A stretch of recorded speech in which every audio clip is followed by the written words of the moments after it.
काशीपुर में उत्तराखंड के मुख्यमंत्री पुष्कर सिंह धामी ने 6 सरकारी स्कूलों के आधुनिकृत भवनों का लोकार्पण किया। इसके साथ ही उन्होंने एक निजी अस्पताल का भी फीता काटकर उद्घाटन किया। उन्होंने स्कूलों के आधुनिकीकरण के दौरान कहा कि सरकार योग्यता और क्षमतावान छात्रों को प्रोत्साहन देने के लिए हर प्रकार से तैयार है। वहीं मुख्यमंत्री ने कहा कि सरकार समान नागरिक संहिता लागू करने जा रही है, जिसके लिए कैबिनेट में प्रस्ताव पास कर दिया गया है और अब विशेषज्ञों का पैनल तैयार कर जल्द ही ड्राफ्ट तैयार किया जाएगा।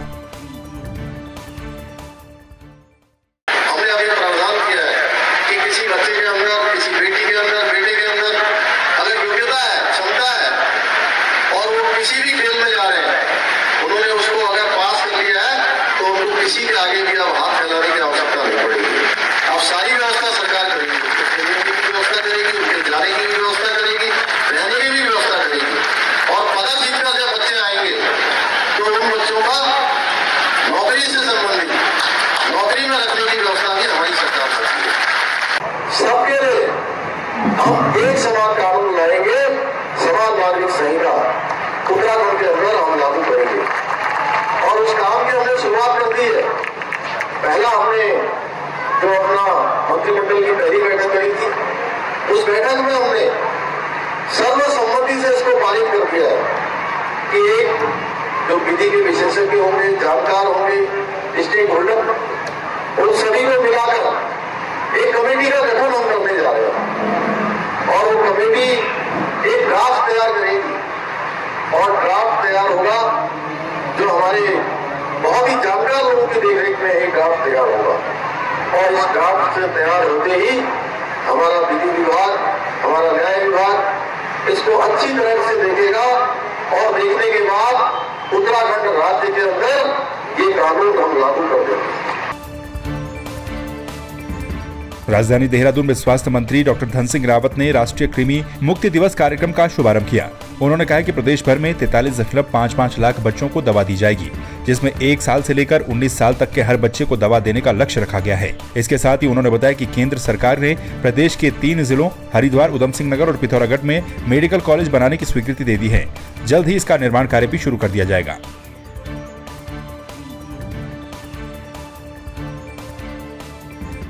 पूरे उत्तराखंड राज्य में जो 1 वर्ष से लेकर 19 वर्ष के बच्चे हैं, लगभग 43.5 लाख बच्चे हमारे राज्य में हैं और प्रत्येक बच्चे को हम ये दवाइयाँ देने वाले हैं। जो बच्चे स्कूल में मिलेंगे उनको स्कूल में दी जाएगी, जो बच्चे घरों में हैं उनको घरों में दी जाएगी और घर घर जाके इस अभियान में हम तेज़ी ला रहे हैं। और आज जो कृमि दिवस है, आज हमने इस अभियान का शुभारंभ किया है और मैं कह सकता हूं कि 15 दिन में हम इस अभियान को पूरा करेंगे। अगर ज़रूरत पड़ेगी कि कुछ गांव में अगर दूरस्थ क्षेत्रों में भी जाने की तो थोड़ा इस अभियान को बढ़ाया जाएगा, लेकिन 43 लाख बच्चों को हम सब बच्चों को ये दवाई देने का लक्ष्य सरकार ने रखा है। और मैं अपने मुख्यमंत्री जी का भी, प्रधानमंत्री जी का भी, अपने देश के यशस्वी स्वास्थ्य मंत्री जी को भी बधाई दे रहा हूँ कि ये दवाइयाँ उन्होंने हमको निःशुल्क दी हैं और हर बच्चे को निःशुल्क दी जाएगी। 6 महीने में हर जिला हॉस्पिटल में CT स्कैन मशीन आ जाएंगे। और मैं फिर कह रहा हूँ कि हमारा प्रयास ये है कि कोई भी मरीज जो है जिला हॉस्पिटल से यहाँ रेफर न हो, इसके लिए सरकार पूरी वचनबद्ध भी है, कटिबद्ध भी है और आपको 6 महीने में सारी तस्वीरें दिखाई। हमारे राज्य के लिए वरदान सिद्ध हुई है और मैं कह सकता हूं कि 5,17,000 लोगों को अभी तक इसका जो है सीधे बेनिफिट मिल गया है। और इतनी बड़ी योजना यह है कि इस योजना में गरीब लोगों का सबसे बड़ा काम हो रहा है कि उनको निःशुल्क इलाज मिले। बाजपुर में कैबिनेट मंत्री गणेश जोशी के आगमन पर पार्टी कार्यकर्ताओं ने कैबिनेट मंत्री का जोरदार स्वागत किया।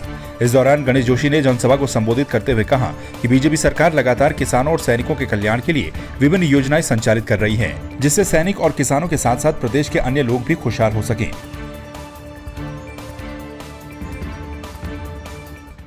पूरे प्रदेश के अंदर सबसे ज़्यादा अगर खेती होती है तो इस क्षेत्र में होती है। मैं आज अपने लोगों के बीच में आया हूं, मैंने उनको विश्वास दिलाया है कि मोदी जी का जो नारा है कि किसानों की आय दुगनी होनी चाहिए, हमारी सरकार उस नारे को साकार करने का काम कर रही है। मैं आभार व्यक्त करना चाहता हूं प्रदेश के मुख्यमंत्री पुष्कर सिंह धामी जी का।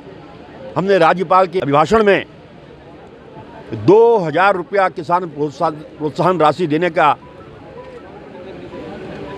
उल्लेख उसमें है, उसको हमने शामिल किया है। शीघ्र उसको हम लागू करेंगे। किसानों की आय को हम दुगना करेंगे और भ्रष्टाचार के खिलाफ एक हमने अभियान छेड़ा है। मुख्यमंत्री जी के नेतृत्व में हमने जो लगातार अटैचमेंट लेकर जो अधिकारी एक जगह पर डटे हुए थे, ऐसे लगभग 160 कर्मचारी हॉर्टिकल्चर में, 46 एग्रीकल्चर में, 15 ग्राम विकास में और एक अधिकारी जो पोस्टिंग होने के बाद जा नहीं रही था, उसको सस्पेंड हमने किया है। हमने अधिकारियों से कहा है कि आप वर्क कल्चर लाइएगा। अगर किसान मजबूत होगा तो देश मजबूत होगा, जवान मजबूत होगा तो देश मजबूत होगा। हम किसानों के लिए भी काम कर रहे हैं, जवानों के लिए काम कर रहे हैं, इतना मैं कहना चाहता हूँ। हाल ही में राज ठाकरे ने अजान के लिए लगे लाउडस्पीकर को हटाने का बड़ा बयान दिया था, जिसका समर्थन अब उत्तराखंड में बीजेपी के प्रवक्ता शादाब शम्स ने करके बड़ी बात कह दी है। उन्होंने कहा कि अगर हमारी किसी अदा से हमारे भाइयों को परेशानी है तो हमें लाउडस्पीकर को बंद कर देना चाहिए या उनकी आवाज को कम कर देना चाहिए। इससे हमारी अजान पर या फिर इस्लाम पर कोई फर्क नहीं पड़ने वाला। इस बयान के बाद अब उत्तराखंड में भी इस मामले को लेकर बयानबाजी शुरू हो गई है। देखिए, अगर अजान की बात की जाए, रमज़ान का महीना चल रहा है और रमज़ान का महीना हमें सब्र सिखाता है, अपने ऊपर कंट्रोल सिखाता है। भूख पे कंट्रोल, प्यास पे कंट्रोल, गुस्से पे कंट्रोल। अगर कोई हमसे नफ़रत कर रहा है, कोई हम पे जुल्म कर रहा है, उसके ऊपर भी कंट्रोल। कभी भी नफ़रत का बदला नफ़रत नहीं हो सकता। इसलिए मैं ये कहता हूँ कि अजान से किसी को तकलीफ़ हो रही है, किसी को लगता है कि उनका दिल दुख रहा है, तो मुझे लगता है एज अ मुस्लिम मैं ये कह सकता हूँ कि हमें फिर अजानों की वॉल्यूम को या तो कम कर देना चाहिए या लाउड स्पीकर्स को हटा देना चाहिए। इसमें कोई दिक्कत नहीं है। बेरीनाग तहसील में नवनियुक्त एसडीएम अनिल कुमार शुक्ला ने अपना पदभार ग्रहण कर लिया। कार्यभार ग्रहण करने के बाद एसडीएम ने तहसील के सभी कक्षों का निरीक्षण किया और अधिकारियों को आवश्यक दिशा निर्देश दिए। उन्होंने कहा कि जनता का कोई भी कार्य लंबित न रखें, साथ ही सरकार के द्वारा चलाई जा रही विभिन्न कल्याणकारी योजनाओं का लाभ भी आम जन तक पहुँचाया जाए। शुक्ला धारचूला से स्थानांतरित होकर यहाँ जिलाधिकारी के पद पर आया हूँ और कल शाम को हमने चार्ज ग्रहण कर लिया है। और यहाँ मैं देख रहा हूँ कि पानी की समस्या है और इसके अलावा जो है टी स्टेट में इंक्रोचमेंट की समस्या है। तो ये दोनों जो है हमारी प्राथमिकता में रहेगा कि इसको हम अच्छी तरीके से सॉल्व कर पाएँ। इसके अलावा जनता को राहत देने के लिए प्रमाण पत्र है या और भी जो छोटी मोटी प्रॉब्लम आती हैं वो हम सॉल्व करने की तरफ विशेष ध्यान देंगे। और सरकार की जो योजनाएं हैं उसको भी हम लागू करने के लिए सख्ती करेंगे ताकि जो है जो भी सरकार की योजनाएं हैं वो समय से पूरा हो और जनता को उसका लाभ मिले।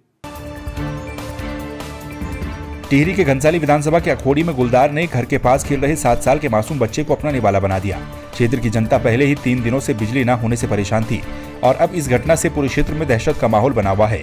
वन विभाग के प्रभागीय वन अधिकारी वीके सिंह ने कहा है कि उनके परिजनों को सरकार के द्वारा घोषित राशि दी जाएगी। हमारा रेंज अधिकारी भिलंगना मौके पर 2 बजे रात पहुंचा था पूरे स्टाफ के साथ। पूरे क्षेत्र का हम लोगों ने सर्वे किया और लोगों को जागरूक किया। मैं भी 11 बजे वहाँ पहुँचा था और उसके बाद हम लोगों ने पीड़ित परिवार से वार्ता किया और क्षेत्र का भ्रमण किया जहाँ पे कि यह घटना हुई थी। उसके बाद हमने अपने उच्चाधिकारियों से को घटना की जानकारी दिया और उनसे इस आतंकी गुलदार को पकड़ने के लिए अनुरोध पत्र प्रेषित किया। त्वरित कार्रवाई करते हुए हमारी CWLW की तरफ से इस आतंकी गुलदार को पकड़ने या फिर पकड़ में नहीं आने पर नष्ट करने का आदेश जारी किया गया। हम लोगों के द्वारा शिकारी को गांव में तैनात कर दिया गया है ताकि और ऐसी घटनाओं की पुनरावृत्ति न हो और स्टाफ बराबर गश्त कर रहा है और आतंकी गुलदार की खोजबीन जारी है। देहरादून में प्रेस वार्ता करते हुए ऑस्ट्रेलिया के भास्कर काला नाम के एक प्रवासी ने ऑस्ट्रेलिया की एक कंपनी पर फर्जीवाड़ा करने का आरोप लगाया है। उनका कहना है कि कंपनी के द्वारा फर्जी और डिजिटल हस्ताक्षर के जरिए उन्हें फंसाया जा रहा है। उन्होंने कहा कि कंपनी ने उन्हें गलत तरीके से अपना निदेशक दर्शाया है। काला ने कंपनी के मालिक मुकेश और हितेश जोशी पर उनके नाम पर धोखाधड़ी करने का आरोप लगाया है। उन्होंने इस पूरे मामले की शिकायत DIG, SSP और मुख्यमंत्री को भी की है। तो मैं इनको एक बार मिला था किसी अपने व्यक्तिगत मित्र के साथ में। ये करीबन होगा 2006-07 के बाद, 6-7 या ऐसी बात होगी, 8 होगी, क्योंकि ये बहुत पुराना मैटर है। उसके बाद मेरा उससे कोई लेना देना नहीं है। एक आध बार इसने मुझे फ़ोन किया, लेकिन फ़ोन पे भी कोई ऐसी बात नहीं थी। फ़ोन की डिटेल उसके फ़ोन नंबर से मिल सकती है कि कब इसने मेरे को फ़ोन किया। इसमें इन्होंने मुझे एक कंपनी में फर्जी तरीके से डायरेक्टर बनाया है, और डायरेक्टर का पता मुझे तब चला जब 2018 में मैं अपनी नाम की कोई कंपनी के लिए अप्लाई कर रहा था जॉब के लिए, और गूगल सर्च करी मैंने, तो गूगल सर्च करते हुए मुझे पता चला कि भास्कर अनंत काला इन कंपनी में डायरेक्टर है। तो मुझे जब डायरेक्टर का पता चला तो मैंने रजिस्ट्रार ऑफ कंपनीज को उसी वक्त लेटर लिखा और ईमेल भेजा, प्लस रजिस्टर पोस्ट से भी भेजा कि मैं कोई डायरेक्टर नहीं हूँ, मुझे मेरी जानकारी में कोई है नहीं, अगर ये मेरे ही नाम है और मैं ही डायरेक्टर हूँ तो इसको हटा दिया जाए, क्योंकि ये फर्जी तरीके से बनाया गया। हल्द्वानी के ट्रेंचिंग ग्राउंड में लगी आग पर 24 घंटे के बाद भी काबू नहीं पाया जा सका है। टैंकरों के जरिए अभी भी आग पर काबू पाने का प्रयास किया जा रहा है। तपती धूप और भीषण गर्मी के बीच ट्रेंचिंग ग्राउंड धधक रहा है। धुएं से आसपास के इलाके में विजिबिलिटी भी शून्य हो गई है। वहीं लोगों को सांस लेने में भी दिक्कतों का सामना करना पड़ रहा है। नगर आयुक्त का कहना है कि आग बुझाने का प्रयास जारी है। ट्रेंचिंग ग्राउंड में हमारा जो सर का कूड़ा जाके डंप होता है, उसमें कल आग लग गई थी। यद्यप हमने उसका बुझाने का लगातार प्रयास, हमारे जो अग्निशमन विभाग है और हमारे नगर निगम के कर्मचारी हैं, नगर स्वास्थ्य अधिकारी की निगरानी में उस बुझाने का प्रयास लगातार चल रहा है।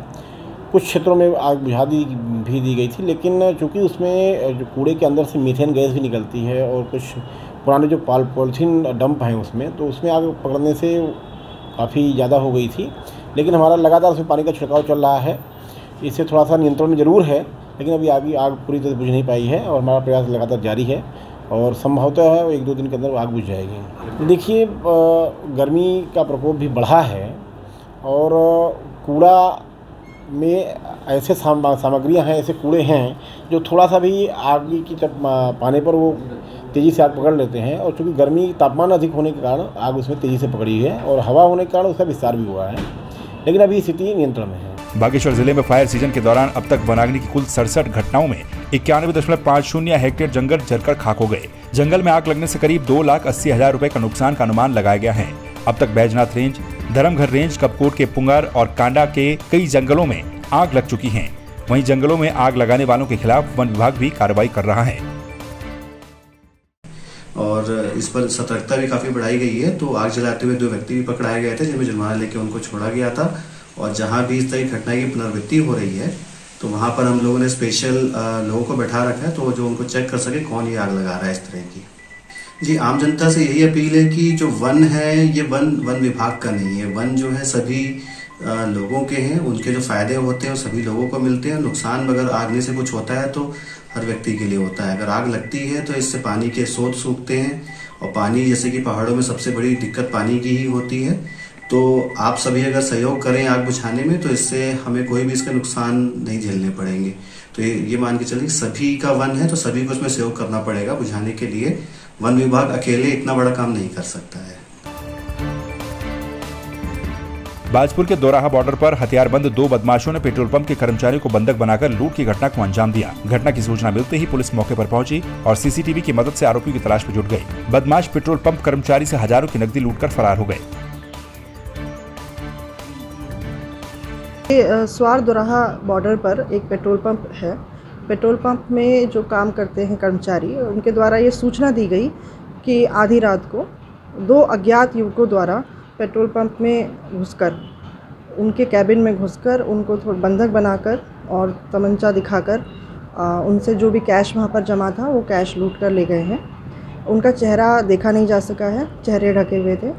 इसके बाद पुलिस को सूचना दी गई। मौके सूचना पर एएसपी काशीपुर सर, मैं और हमारे कोतवाल साहब, हमारे चौकी इंचार्ज, सभी लोग मौके पर पहुँचे, मौका मुआयना किया, आवश्यक पूछताछ की गई है। अभी तहरीरानी बाकी है। घटना के बाद सभी पहलुओं पर विस्तृत जांच की जा रही है, टीम बनाई जा रही है और जो भी होगा इसमें जल्दी ही आरोपियों को। सतपाल महाराज ने उत्तराखंड की प्रसिद्ध गायिका बीना बोरा के द्वारा गाए गए कड़वाली गीत का वीडियो चंदना का विमोचन किया। उन्होंने वीडियो के निर्माण से संबंधित सभी लोगों को इसके लिए शुभकामनाएं देते हुए कहा कि इस प्रकार गीतों का फिल्मांकन और प्रस्तुतिकरण कर देश विदेश में संस्कृति और कला का लगातार प्रचार प्रसार किया जा रहा है। इस मौके पर गढ़वाली गीत की निर्मात्री दर्शनी रावत, पूर्व जिला पंचायत सदस्य सुभाष भट्ट और समाज सेवी बचन सिंह रावत भी मौजूद रहे।